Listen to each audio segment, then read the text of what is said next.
पीक कापणी प्रयोगाच्या आधारावरचं कॅल्क्युलेशन आता अंतिम टप्प्यामध्ये आलेलं आहे आणि खरीप हंगाम 2025 चा पीक विमा सोमवार पासून शेतकरी बांधवांच्या खात्यामध्ये येणार असल्याची माहिती सुद्धा सध्या समोर आलेली आहे। तर मित्रांनो, कोणकोणत्या जिल्ह्यामध्ये आता पीक कापणी प्रयोगा आधारावरचं कॅल्क्युलेशन आता शेवटच्या टप्प्यामध्ये आलेला आहे, कोणत्या जिल्ह्यामध्ये पीक विमा वाटप होणार आणि कॅल्क्युलेशन जवळपास हेक्टरी किती रुपये करण्यात आलेलं आहे, कोण्या पिकाचं कॅल्क्युलेशन आता पूर्ण झालेलं आहे आणि सोमवार पासून पीक विमा कोणकोणत्या जिल्ह्यामध्ये वाटप होणार आहे या संदर्भामध्ये थोडक्यात माहिती आणि अपडेट आपण या व्हिडिओच्या माध्यमातून घेण्याचा प्रयत्न करणार आहोत। तर नमस्कार, मी ज्ञानेश्वर सवणकर स्वागत करतो कृषी कल्याण युट्यूब चॅनल मध्ये। सर्व शेतकरी बांधवांना एकच विनंती आहे, व्हिडिओ शेवटपर्यंत बघा जेणेकरून असेच शेती संदर्भात नवनवीन व्हिडिओ तुम्हाला आमचे सर्वप्रथम पाहायला मिळतील। मित्रांनो, अखेर खरीप हंगाम 2025 चा जो काही पीक विमा शेतकऱ्यांच्या खात्यामध्ये वाटप होणार आहे, तर त्याचं पीक कापणी प्रयोगाचा जो काही अहवाल असतो तर ते अंतिम टप्प्यामध्ये आलेला आहे आणि पीक कापणी प्रयोगाच्या अहवालावर शेतकऱ्यांच्या क्लेमचं कॅल्क्युलेशन आणि शेतकऱ्यांच्या पीक विम्याचं कॅल्क्युलेशन आता शेतकऱ्यांना दिसायला लागलेलं आहे। कोण्या शेतकऱ्याला हेक्टरी 9,000 रुपये, कोण्या शेतकऱ्याला हेक्टरी 12,000 रुपये आणि काही जिल्ह्यामध्ये हेक्टरी 17,500 रुपयाचं कॅल्क्युलेशन हे दाखवत आहे। मित्रांनो, सोमवार पासून पीक विमा वाटप होण्याची शक्यता आहे। सोमवार पासून शेतकऱ्यांच्या खात्यामध्ये जे काही कॅल्क्युलेशनचा जो काही जी रक्कम शेतकऱ्यांना आता दिसत आहे, तर ती रक्कम शेतकऱ्यांच्या खात्यामध्ये सोमवार पासून येण्याची शक्यता आहे। मित्रांनो, हा सर्वात जास्त पीक विमा आता कोणकोणत्या जिल्ह्यामध्ये मिळणार, जसं की राज्याचे मुख्यमंत्री देवेंद्र फडणवीस यांच्या माध्यमातून स्पष्टपणे सांगण्यात आलेलं होतं की किमान 17,500 रुपयाचा पीक विमा आम्ही वाटप करणार। मग हा 17,500 रुपयाचा पीक विमा कोणत्या जिल्ह्यामध्ये मिळू शकतो, त्या जिल्ह्याची नावं मी तुम्हाला सर्वप्रथम सांगणार आहे। यानंतर मग संपूर्ण राज्यातल्या उर्वरित जिल्ह्याची माहिती घेण्याचा प्रयत्न करूया। मित्रांनो, यामध्ये आपण जर पाहिलं तर सर्वप्रथम जिल्हा आहे तो म्हणजे नांदेड जिल्हा। मित्रांनो, नांदेड जिल्ह्यामध्ये 80 ते 100% पर्यंत नुकसान मोठ्या प्रमाणामध्ये झालं होतं, ज्यामुळे सोयाबीन असेल, ज्वारी असेल, मूग असेल, उडीद असेल, बाजरी असेल, मका असेल किंवा कांदा असेल, या सर्व पिकाचं मोठ्या प्रमाणामध्ये नुकसान झालं होतं। त्यामुळे नांदेड जिल्ह्यामध्ये हेक्टरी 17,500 रुपयाचा पीक विमा शेतकऱ्यांना मिळण्याची शक्यता आहे आणि नांदेड जिल्ह्यातील शेतकऱ्यांचं कॅल्क्युलेशन सुद्धा आता शेवटच्या टप्प्यामध्ये आलेलं आहे। यानंतरचा जिल्हा आहे मित्रांनो हिंगोली जिल्हा। आता हिंगोली जिल्हा नांदेड जिल्ह्याप्रमाणेच हिंगोली जिल्ह्याचंही नुकसान झालेलं होतं, त्यामुळे या जिल्ह्यामध्ये सुद्धा मोठ्या प्रमाणामध्ये शेतकऱ्यांना पीक विमा वितरित केला जाणार आहे। यामध्ये आपण जर पाहिलं तर सोयाबीन असेल, या प्रमुख जे पीक आहे सोयाबीन, या प्रमुख पिकासाठी या जिल्ह्यामध्ये या पिकाचं वितरण होणार आहे। त्यानंतर आपण जर पाहायला गेलं तर बीड जिल्हा असेल, बीड जिल्ह्यामध्ये मोठ्या प्रमाणामध्ये नुकसान झालं होतं। त्यानंतर अहिल्यानगर जिल्हा असेल। आता मित्रांनो, अहिल्यानगर जिल्ह्यामध्येही मोठ्या प्रमाणामध्ये शेतकऱ्यांचं नुकसान झालं होतं। 80 ते 100% पर्यंत नुकसान हे अहिल्यानगर जिल्ह्यातील शेतकऱ्यांचं झालेलं होतं आणि या जिल्ह्यामध्ये सुद्धा कॅल्क्युलेशनचं काम आता अंतिम टप्प्यामध्ये आलेलं आहे। कुणाला 7,000, 8,000, 10,000, 12,000 रुपये किंवा कुणाला 20,000 रुपये प्रति हेक्टर पर्यंत रक्कम दिसायला सुरुवात झालेली आहे आणि कॅल्क्युलेशनचं काम आता जवळपास सांगलं जातो की 16 तारखेपासून कॅल्क्युलेशन जे काही रक्कम आहे ती दिसेल, परंतु थोडंफार उशीर का होईना, परंतु आता ती रक्कम दिसायला सुरुवात झालेली आहे। आता एकंदरीत संपूर्ण जिल्ह्याची माहिती तुम्हाला नावे सांगणार की कोण्या जिल्ह्यामध्ये कॅल्क्युलेशनचं काम सुरू आहे।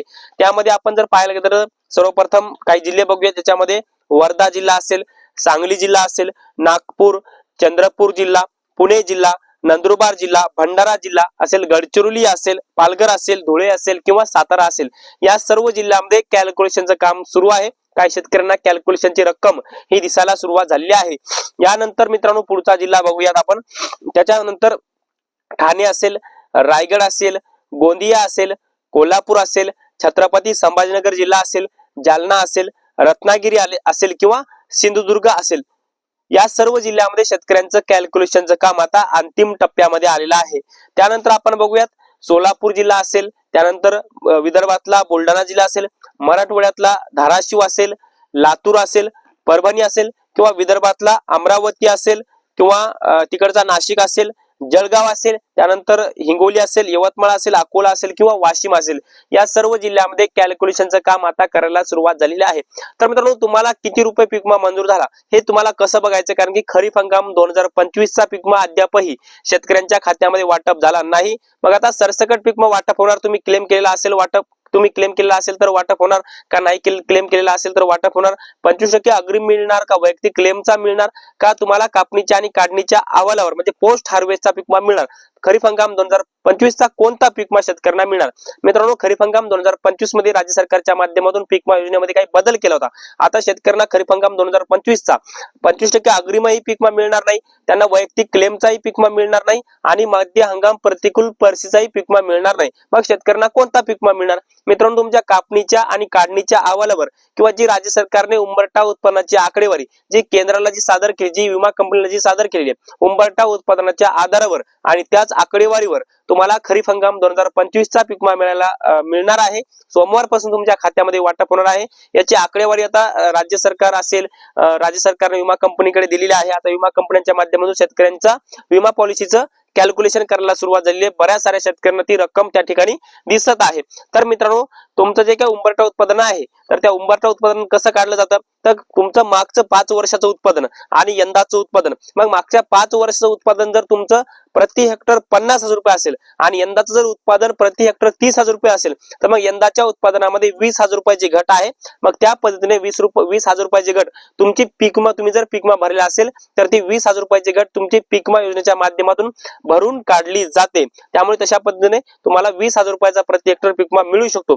आणि जर नुकसान जितकी घट आहे, आता 10,000 रुपये उत्पादन असेल पण यंदा जर 5,000 उत्पादन आले असेल तर 5,000ची घट, मग 5,000 रुपये तुम्हाला मिळणार. मग अशा प्रकारे मागच्या 5 वर्षाच्या तुलनेमध्ये मागच्या 5 वर्षाचं उंबरठा उत्पादन किती आहे आणि यंदाचं उत्पादन किती आहे, मग जितकी उत्पादनामध्ये घट असेल तर तितका तुमच्या खात्यामध्ये पीक विमा कंपनीच्या माध्यमातून वितरित केला जाईल. अशा पद्धतीचं आणि अशा संदर्भामधलं यंदाची पीक विमा योजना आहे. त्या पद्धतीने राज्य सरकार पीक विमा योजना महाराष्ट्रामध्ये राबवत आहे. मग मित्रांनो, आपण जर पाहिलं तर खरीप हंगाम 2025चा पीक विमा किमान 17,500 रुपये मिळणार.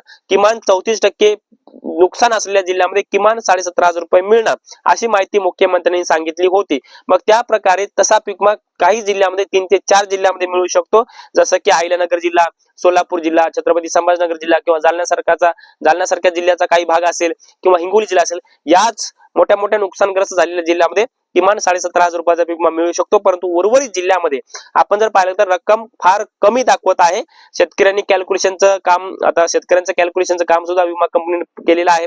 काही जिल्ह्यातील शेतकऱ्यांचं क्लेम अवॉइडेड दाखवत आहे, पण ज्यांचं क्लेमचं कॅल्क्युलेशन दाखवलेलं आहे किंवा ज्यांना रक्कम दाखवत आहे तर त्यांना 7,000, 8,000, 9,000, 10,000 किंवा जास्तीत जास्त हेक्टरी 12,000 रुपयापर्यंत ती रक्कम कॅल्क्युलेशन झालेली आहे असं दाखवत आहे. त्या पद्धतीने तुमचा पीक विमा मंजूर झालेला आहे. तर तुमचा पीक विमा किती रुपये मंजूर झाला 2025चा हे तुम्हाला बघायचं असेल तर सर्वप्रथम तुम्हाला काय करायचं की प्रधानमंत्री फसल पीक विमा योजना म्हणजे PMFBY या संकेतस्थळावरती जायचं आहे. या संकेतस्थळावरती गेल्याच्या नंतर तुम्हाला तुमचा आधार नंबर टाकायचा आहे, तुमचा कॅप्चा कोड किंवा तुम्ही पीक विमा भरत असताना जो काही तुमचा नंबर दिलेला आहे तो टाकायचा आहे, OTP टाकायचा आहे. नंतर तुमचा खरीप हंगाम 2025चा किती रुपये पीक विमा मंजूर झालेला आहे तर व्ह्यू या बटनावरती क्लिक करून तुम्हाला त्या ठिकाणी तुमचा 2025चा पीक विमा मंजूर झालेला असेल तर तुम्हाला दिसेल, रक्कम कॅल्क्युलेशन झालेली असेल तर दिसेल, आणि रक्कम जर कॅल्क्युलेशन झाली नसेल तर क्लेम अवॉइडेड असं दाखवेल, म्हणजे प्रतीक्षा करत आहे किंवा तुमचं क्लेमचं कॅल्क्युलेशन झालेलं नाही अशा पद्धतीने तुम्हाला दिसणार आहे.